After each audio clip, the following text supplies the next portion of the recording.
guys, this is Heather at Homeschool Culture. In today's video, I'm going to talk about what my high schooler is going to be taking this year. Now, if you see my previous videos on her curriculum choices, last year we put her as an 11th grader. Here's the deal. In Texas, we have about 3 different levels of graduation requirements. So if you graduate at this level, you're considered distinguished. At this level, of course, I'm going blank, and then you have like a very basic level.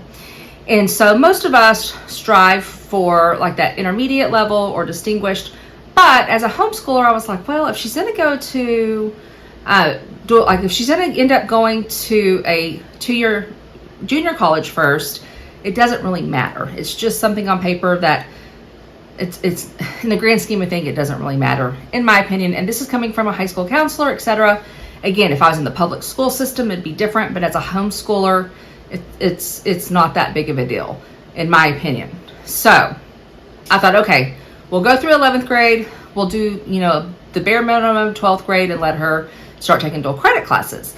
Well, our local junior college has always provided a discounted rate for the 4 or 5 different ISDs, different high schools around here, that is actually pretty significant discount.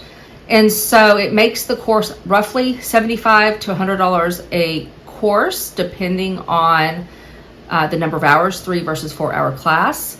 And then of course that doesn't include books. She's going to continue on with 11th grade through this school year for the purpose of, because like I said before, she just turned 16 in March. So she wouldn't be going off to a 4-year university anyways, and for at least 2 more years. So this is where I'm coming from. If you're going, why is she doing 11th grade again? That is the thought process. So her school is going to be a lot of dual credit, but I am going to add some other things as well. Okay, so one of the things she's going to continue doing is the survey of the Bible. And this is volume 1, the Old Testament. I thought maybe she would get through this to move on to the volume 2, but she actually hasn't. And I only make her do a few things a day. So she pretty much ended Numbers this year. Is that correct? Yes. She ended Numbers this year, and so she will pick up with Deuteronomy for next school year, Joshua, Judges, and hopefully Ruth. And I'm not sure she'll get much further than that. I might have her do a little bit extra. I only had her do kind of, let me show you. So you can see like a spread. She only did 1 spread a day, and she did it 3 days a week. So it kind of makes sense why she didn't finish through it. So I am going to make sure she continues with this because she's learning so much about the Bible through this Bible study. She went ahead and took her TSI. I talked about this the last school year. So the TSI is a placement test for students usually going into a junior college level in order to see a placement to make sure they're at the appropriate level for like English, math, etc. So that if they need a remedial course, then the college will put them in that. Well, she went ahead and took her reading and writing, and of course she scored great on that, but she still hasn't taken the math. So I told her, let's get her feet wet with dual credit, kind of get her used to using like the college Blackboard site. She has 1 class in person, which I'll talk about those in a second. And then we'll do college algebra in the spring. So I'll go ahead and tell you that. She is going to do college algebra. She'll take the test in the fall for the math of the TSI, and then she will do the spring. Now, she not only will be doing the TSI, she will also start or continue working on Algebra 2 review using Matthew C. Algebra 2. We picked it up. I don't think I ever discussed this on here. We were doing Saxon, and I was not loving it. And so I switched over to Matthew C. and Algebra 2, and I think she has gone through it a lot quicker, and for her it just works better. And so we are going to continue she already has an Algebra 2 credit, but she's going to continue working on that. I don't want her to just be proficient at it. Again, if you're curious on what I'm talking about, all this, I have other videos on why I'm having her kind of redo Algebra 2, even though she already has an Algebra 2 credit. And this is just so anyway, so instead of dragging out this video, you can go back on old videos and look at that if you're curious. Okay, what else is she going to do at home, not dual credit? I've talked about this Well, first off, if you're new to me, welcome. I was a high school teacher and a high school counselor. And so one of the things that I loved about high school counseling is really talking to students and getting their class options as best we could in public school, geared towards what they wanted to do for post-secondary, whether that be, workforce or college, trade school or whatever. And so she has gone from wanting to be a zoologist, which, she did when she was younger, kind of very early on in 8th grade, 9th grade, she wanted that, to thinking, okay, maybe I want to be a nurse. She decided probably within a year, nursing is not the route that we want to go with. So she decided not to do that, or that she did not want to go with. And I said, well, what do you love? And she loves history. She can ramble off stuff to you. I told her she ought to start a YouTube channel just discussing history because she loves it that much. She's so passionate about it, but specifically ancient history. And so I picked up The Story of the Greeks. So I told her she was going to read through this. So I'm going to have her write narrations daily with her reading. And then she's also going to write probably compile like some type of paper depending on, I'll have to look through here, depending on the chapters, write papers over it as well. And then I got as well the Romans and the Roman Empire. So she'll do both of these. I need to look through it and kind of see which one makes sense to do first. But this is going to be fall semester. So she's going to do all of that in the fall.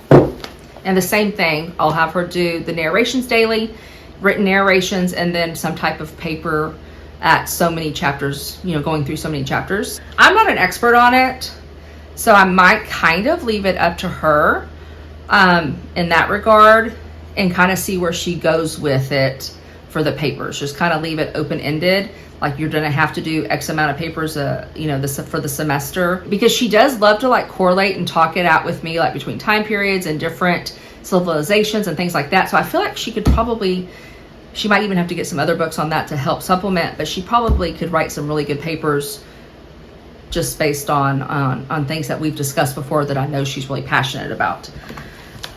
She does want to, I think I already just said this, but she wants to be a history major, but it's not just a history major. There's more to it than that. It's like classical studies.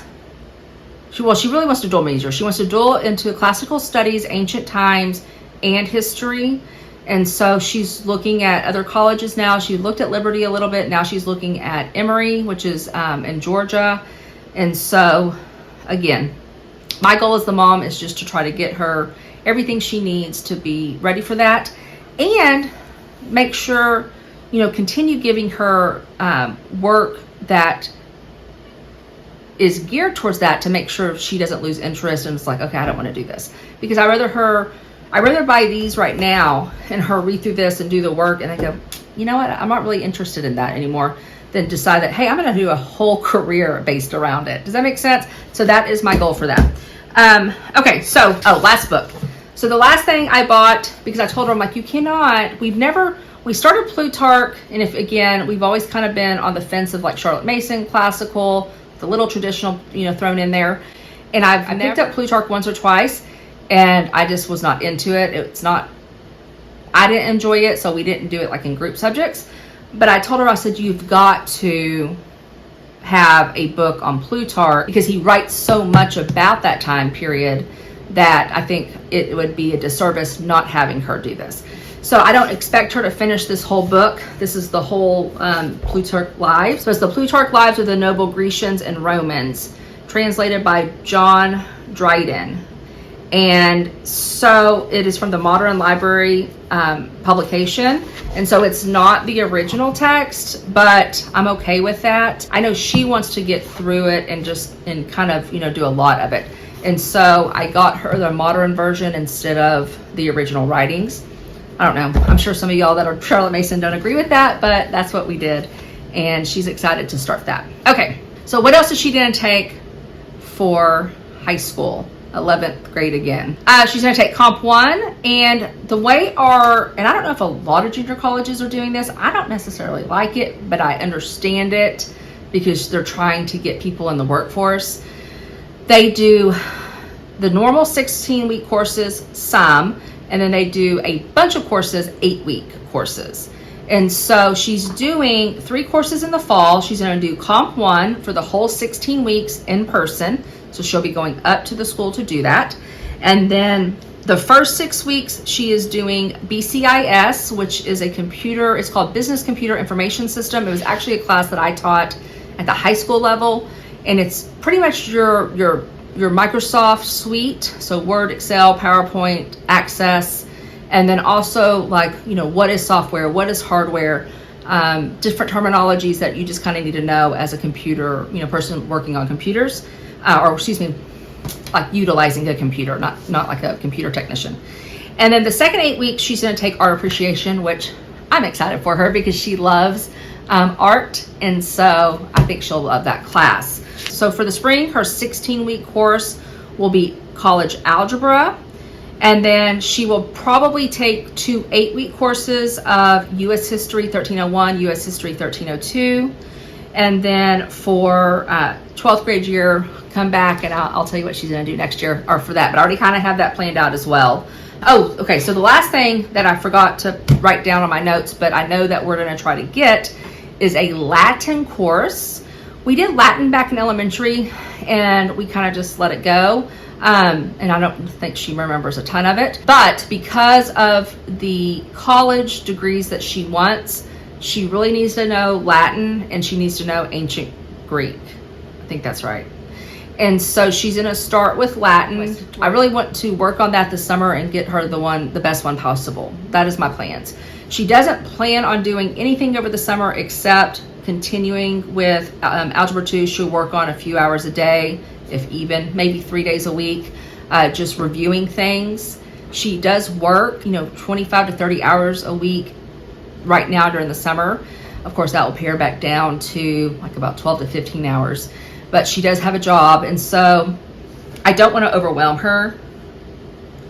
And she probably is my child that has the tendency to get overwhelmed. So, yeah, this is what we're doing. I know I don't have a whole lot of stuff to actually physically show you, but I'm really, really excited. I was super pleased. I mean, just praise the Lord that we have that discounted price for the dual credit classes. And honestly, I talked about this last year. I was so on the fence about like, do I let her just start all these dual credit classes? And I was like, I just don't think I'm ready. And then even this year, because she was like, Mom, I just want to be graduated and done. And I was like, I don't think so. Like, I don't want you to be done. You're only 16. And could she be, like, based on the minimum requirements of Texas? Absolutely. But I'm just not ready for her to be done. So, and she'll still be doing, like, we get up in the morning and we do our morning basket family studies together, which I'll do a video over that soon. She'll still be a part of that. So yeah, she's going to have a busy 11th grade year next year. And so I'm happy for her. I think she's going to have a lot of fun. So how did I do it on the transcript? I kind of just funneled everything down. So you're allowed to take, and if you haven't seen, I have tons of videos out there for, what am I trying to say? I have tons of videos out there for high school, like high school transcripts, planning for high school classes, based on your state, et cetera, et cetera. And so what I'm going to do is just kind of funnel everything, every class, every year down. So what she took in 9th grade, I'm going to put in 8th grade, what she took in 8th grade, 10th grade to 9th grade, et cetera. And that's how I'm going to do it for transcript purposes, if that makes sense. She's only 16, and I was graduating her at the minimum, and now we're going to graduate at distinguished instead. And that's pretty much the biggest difference in terms of transcript and then like high school course load. I hope that makes sense. So if you have any questions about any of this, please put that down below. So if you're a mom or dad about to put their kids on dual credit, let me know that. I would love to know what y'all are taking for dual credit. I even think I have a video. Talking about it, like courses that people tend to take for dual credit. I think I have a video on that as well. And so yeah, exciting times. I'm happy for her, and it starts in August. So she has a little bit of reprieve this summer to work a lot and kind of enjoy some downtime before she gets really busy. So, all right, guys, so I hope you have a super blessed day and a blessed week, and I'll talk to you soon. Bye.